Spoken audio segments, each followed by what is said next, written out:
Hey everybody, Quad Nines here, and thought I'd go over another section of my cube. It's one of those things where I start it and I get sidetracked and then I don't finish up the series. But I did black probably a couple months now ago, and anyway, I thought I'd go to the next color, which is red. Now on what's in the box with Zakil, me and him have went over a couple of colors of the color pie. We went over black and red and just finished the green episode like last month. So I've already done black on my channel, so this is red. I'll do green as soon as I can. But anyway, gonna go over all the cards and I'll mention like my top 5 as we go through it. It just so happens that there's one in each of the sections, so that's kind of works out pretty nice. Start off with Planeswalkers. We've got Chandra Pyromaster, which is, up until recently, was the best Chandra printed. They've gotten better about making the Chandra cards forever. They were not very good. But this card, the card advantage part is what's really good. The +1 that can pick off small creatures and does a little bit of direct damage and can force damage through. Very well made card. The ultimate very rarely happens or matters. In Cube especially now, in a dedicated mono red burn deck, you could just kill them by doing that, but you know, I mean, you could just keep zeroing and draw those cards that you're exiling and just cast them. Anyway, so Chandra Pyromaster, good Planeswalker. Duretti Scrap Savant is my number 5 favorite card in red. There's a, you know, it's one of the main red artifact cards. The card advantage is great. You can really get somebody. You can do something like Recur, Mindslaver a couple times in a row, which is usually enough to do it. If one doesn't get them, 2 usually will. The emblem doesn't really matter.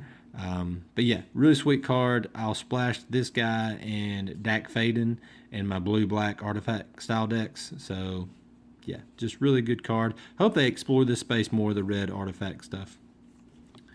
Koth of the Hammer goes in big red, goes in just the burn deck.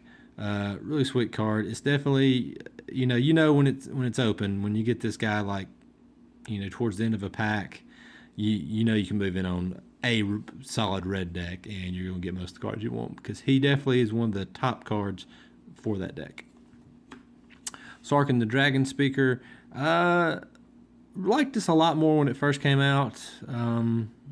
Being able to kill a creature and still be alive, you know, -3 is good. The kind of the hasty 4 damage and upticking him, pretty sweet. In fact, he's made indestructible. He's a 4/4.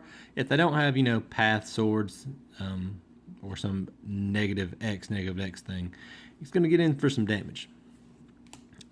Chandra Flamecaller.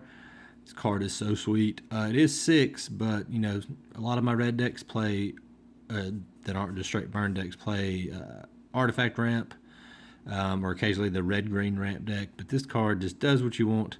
It has card draw on it, although it's a little different than normal. You get to discard and then draw that many +1. The +1 just ends games so fast.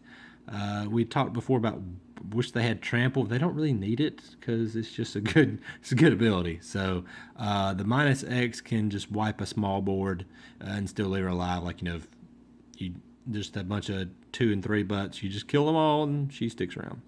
So anyway, sweet card. Hope to be getting my San Diego Comic-Con version of that pretty soon. Okay, on to the sorceries. We have Burst Lightning. I'm sorry, Instance. Definitely not sorcery. Burst Lightning, it's a shock most of the time, but if you know, draw it late game, it deals 4. So very versatile card. Play it in just about any red deck. Lightning Bolt is my number 4 favorite red card. It's the classic, very efficient. Not going to see anything that's efficient probably ever again in a spell anyway. They keep making better creatures, but spells really don't get better than this, especially in burn. So Lightning Bolt, 3 damage, 1 mana. Ancient Grudge, I don't really separate into multicolor based on flashback. I just put this in the red section. But yeah, obviously the more powerful artifacts you have, the better this card gets. I don't have the Moxen or Black Lotus in my cube yet, but it will get better as soon as I do. But very sweet card. You can draft this fairly highly in my cube. Almost all the decks usually have some kind of artifact, and they're usually pretty strong. So, Incinerate, by far the best art, and just good efficient burn. Can't be regenerated. I don't believe it really comes up a whole lot in my cube. One of the only regenerators I can think of is Thrun, and he's hexproof. So, anyway, but the art's sweet and it's efficient. Lightning Strike, another 3 damage for 2 mana, instant speed. Magma Jet, just the 2 damage for 2, but the Scry 2 really big in burn decks. Being able to bottom those lands you don't want, or the expensive spell you can't cast, pretty good. And I do like the F&M art. Searing Spear. I think this is the last. Yeah, the last of the 2 mana, 3 damage target creature or player, and the art's pretty good with. Flavor text is pretty good. Sometimes you die a glorious death with your sword held high. Sometimes you're just target practice. So yeah, he had a bad day.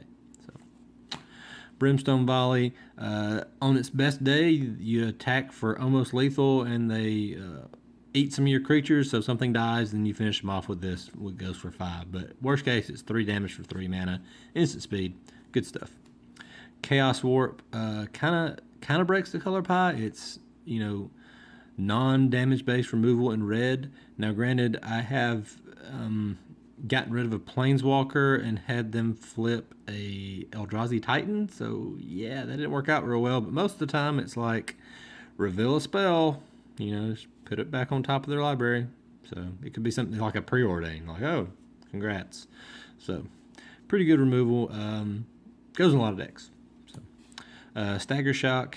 The rebound on this is just, if you kill their only creature and they look at their hand and all they have are like 2 butts or one butts, there's like, I just won't play it, and then you just burn them for their face for free, and then they basically almost take a turn off. So it's got a lot of tempo in it, and it's the basically 4 damage for 3 mana. You get to spread it out and change it up.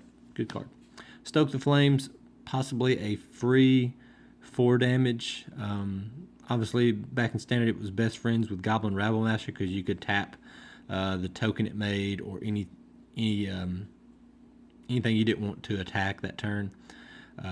So yeah, I think this was MTG Headquarters preview card back when he got preview cards. He doesn't always get them, but everybody underestimated it. But I really like this card. Anything that can be free is pretty good in red. Speaking of free red burn spells, Fire Blast. Nothing more fun than being tapped out and having your opponent at 4 or less, and them tap out for something. You're like, let me pick up these 2 mountains and place them in my bin. Kill you. Yeah. And sweet art. On to the sorceries, and I mean it this time. These are actual sorceries. Chain Lightning. Really close to Lightning Bolt. Never really see that happen. The double red, bounce it back and forth, but occasionally. Faithless Looting, just like I said, red doesn't have usual real draw spells, but this is really good to get the filter through your deck. Now they make it where you discard first, so being able to draw before you discard, pretty strong. And red likes doing this kind of stuff, and occasionally you get to flash it back for get even on cards, since this is kind of card, or it is card disadvantage the first time you use it. Firebolt. Now, unless you discard Firebolt to your Faithless Looting, which puts it in the bin, you can use it later. So, good flashback spell. It's just shock, sorcery speed, but like I said, you can use it twice. So, good card. It skips 2 for some reason, goes straight to 3. I didn't realize that until just a while ago, and I laid it all out that there's not really a 2 mana sorcery burn spell. So, Anger of the Gods just wrecks a bunch of decks, persist creatures, undying creatures. Just like I said, just getting rid of troublesome stuff, and it's just 3 mana, better than any other 3 mana red board wipe type things. So yeah. Exquisite Firecraft, another card that really underestimated when it first came out. I like it a lot. Spell Mastery in a red deck or blue-red tempo deck is very easy to accomplish, and basically having 4 damage uncounterable, even if it is sorcery speed, be able to go creature or player. Good card. And the art's sick, so. I do have a small land destruction package because I like blowing up lands. Molten Rain is really good because usually the land you want to blow up is non-basic, or it's either utility land or some color fixing dual land they have, maybe a man land. and being able to set them back a land and deal 2 damage at the same time is just icing. Rift Bolt, I've got it in the 3 mana spot, although who am I kidding? Nobody pays 3 for it. You usually just suspend it early and it goes off on your upkeep the next turn. So, close to bolt, 3 damage, target creature or player. Good stuff. Stone Rain, I've got this, I think it's player rewards card. It's got the original beta art, but it's with the old border full, so tough to do. Just basic destroy target land. Love it. So it should probably get cut, but I like it, and I like land destruction. So this is my number 3 favorite red card, Wheel of Fortune. In case your German is not strong, but 3 mana. Each player discards their hand and draws 7 cards. In a red deck, sometimes you're drawing 6 cards, at least 5. Sometimes the full 7. This is the last card in your hand, and your opponent, while does get to draw 7 cards, sometimes has to ditch their plans that they had for the next 2 turns and draw just 7 random cards and only nets 4 or 3, maybe less.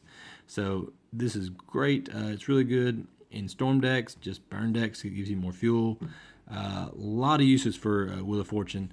Like I said, I was glad to pick up a black bordered version. It was the last white bordered card in my red section. So sweet card.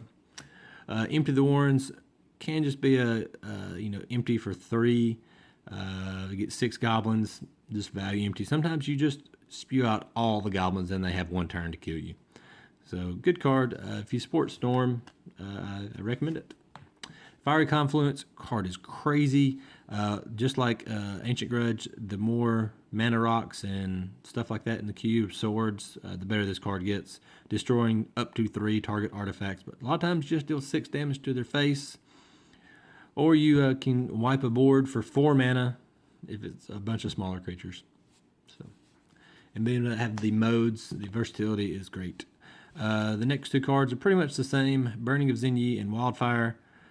Destroy 4 lands for each player and deals 4 damage to each creature.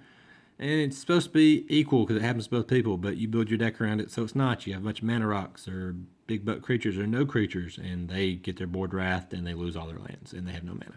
So the rest are X spells. Got Bonfire of the Damned, which is always the good top deck, but even if you have it in your opener, it's okay.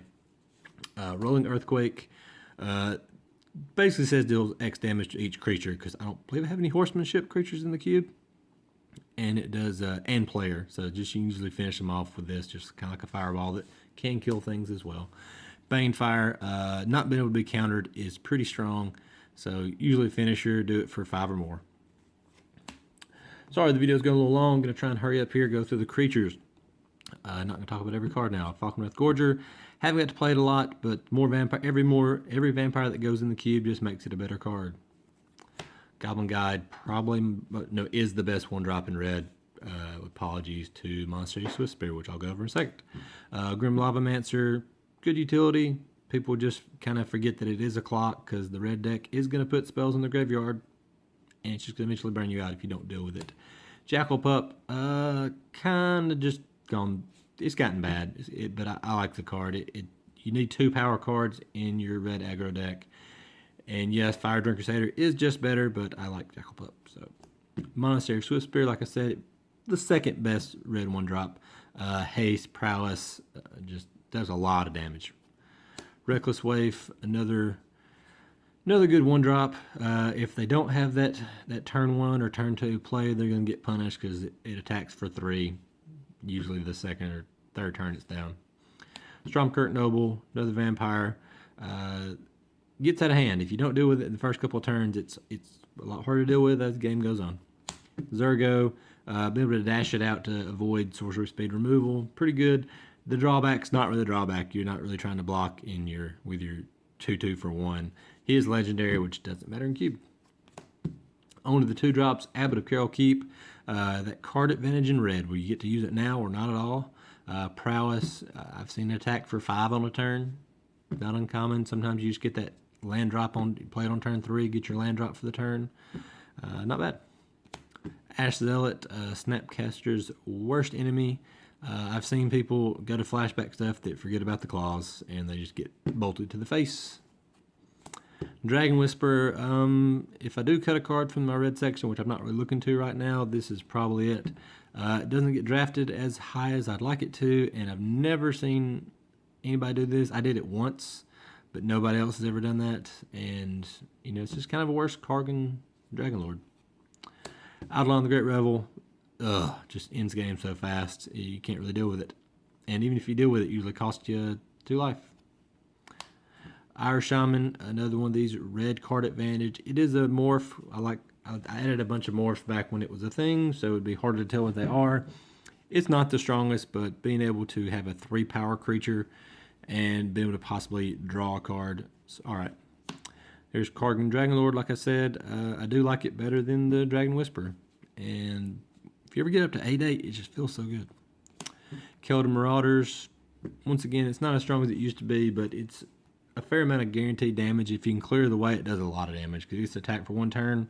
So it usually does 2 to 5 damage for 2 mana. Lightning Mauler, giving haste to things people don't expect for a long time. So yeah, it always, as long as it's on board, you can usually find something to do with it. Plated Geopede, I like the landfall creatures. This one having first strike just makes it really tough to deal with. You want all the fetches you can get if you're running this card.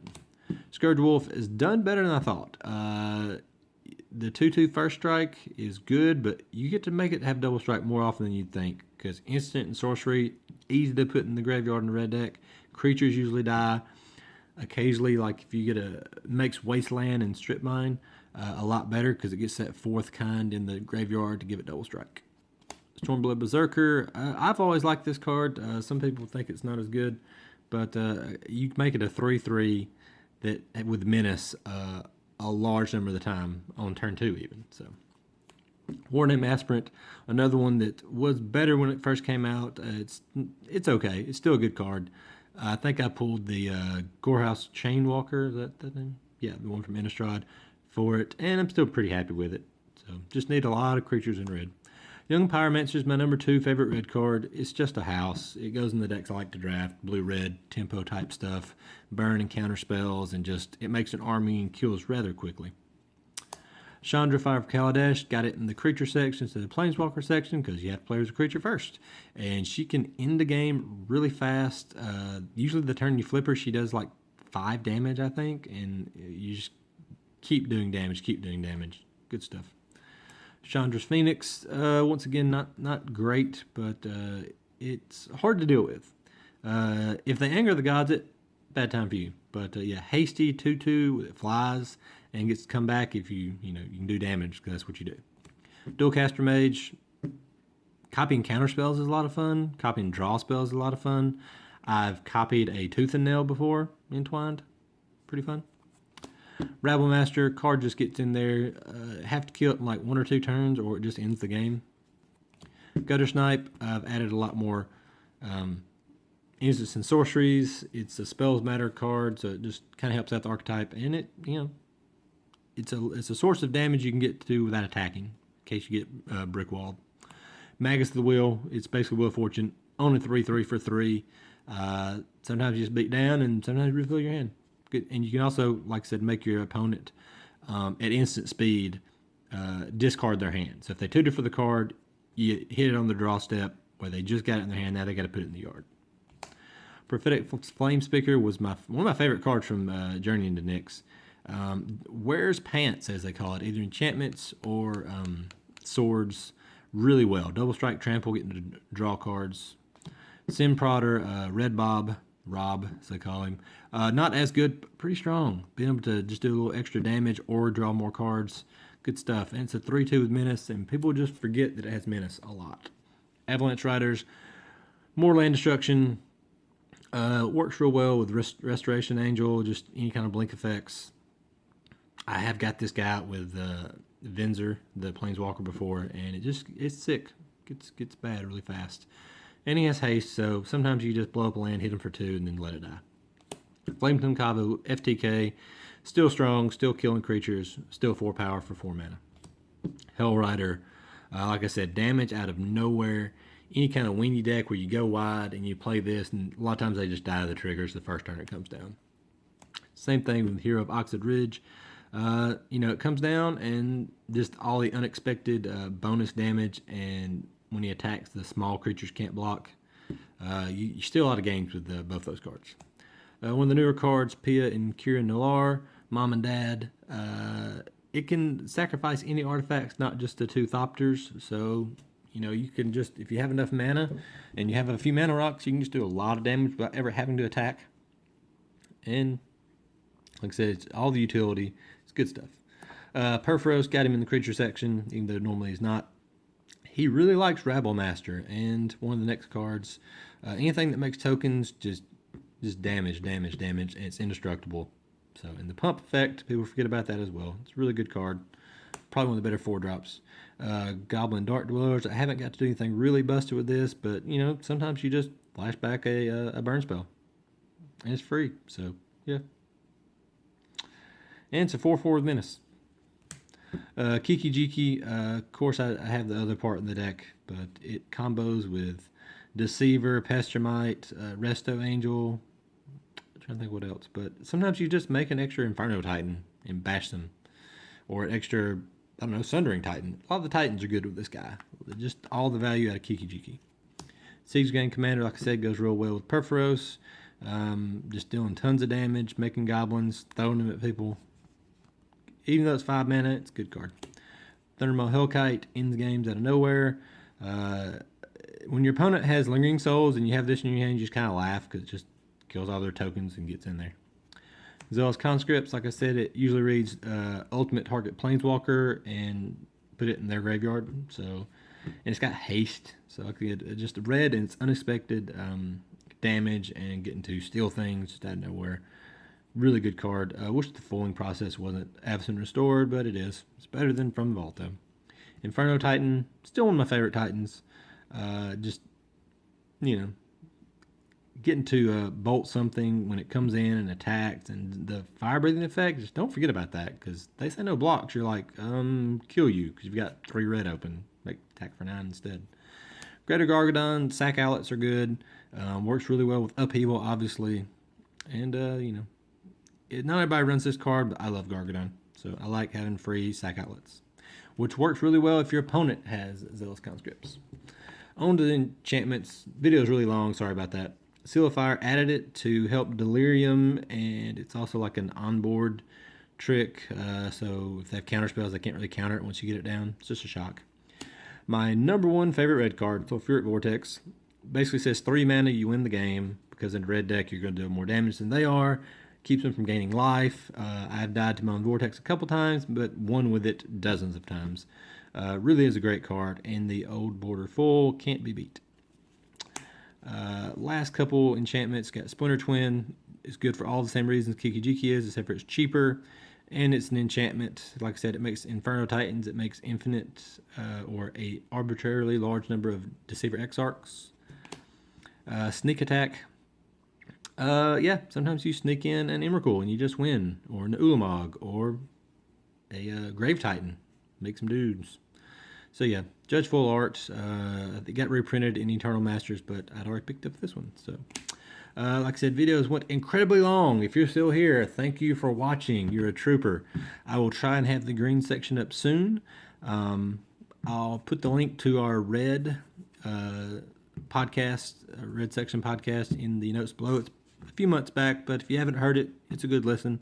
I hope everybody's having a good weekend, and thanks for watching.